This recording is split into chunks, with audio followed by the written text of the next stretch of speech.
তো একের পর এক ট্রেন্ডিং ফটোগুলো কিন্তু এখন আমরা সোশ্যাল মিডিয়াতে দেখতে পাচ্ছি। তো এই মুহূর্তে এই ট্রেন্ডিংয়ে আছে এই ফটোগুলো, আপনারা এখন যে ফটোগুলো দেখতে পাচ্ছেন এই ফটোগুলো কিন্তু এখন সোশ্যাল মিডিয়াতে খুবই ট্রেন্ডিংয়ে আছে।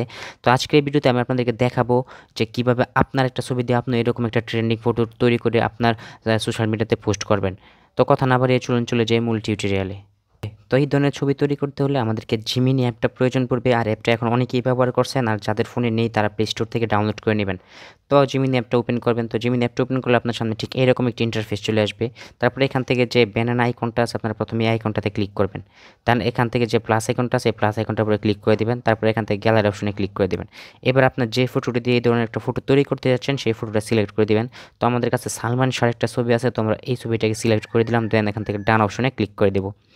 ওকে, তারপরে এখান থেকে দেখতে পাচ্ছেন ডিসক্রাইব ইউর ইমেজ যে অপশনটা আছে, তো এখানে আমাদেরকে প্রম্পট লিখতে হবে। তো প্রম্পটটা আপনারা আমাদের টেলিগ্রাম চ্যানেলে পেয়ে যাবেন। তো টেলিগ্রাম চ্যানেলের লিঙ্ক ভিডিও ডিসক্রিপশন বক্সে দেওয়া থাকবে, ওইখান থেকে আপনারা প্রম্পটটা কপি করে নিয়ে আসবেন। তো এখান থেকে আমাদের প্রম্পটটা আমরা পেস্ট করে দিলাম। দেন এখান থেকে যে সেন্ড বাটন আছে আমরা এই সেন্ড বাটনে ক্লিক করব, এবং সেন্ড বাটনে ক্লিক করে এখানে আমরা কিছুক্ষণ সময় ওয়েট করব।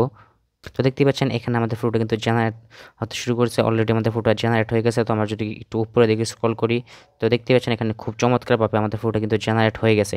তো আপনার যদি এটা পছন্দ না হয় তো কিন্তু আপনি আবারও এখান থেকে নতুন করে ফটো সিলেক্ট করে আবারও একই প্রম্পট দিলে আবার দেখবেন অন্যরকম ভেরিয়েন্টে আপনাকে আরেকটা ফটো দিবে।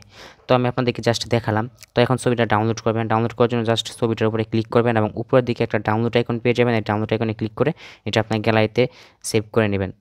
এবার যদি এখান থেকে আমরা ওপেনে ক্লিক করি তো দেখতে পাচ্ছেন এখানে আমাদের ছবিটা কিন্তু খুব এইচডিতে ডাউনলোড হয়ে গেছে।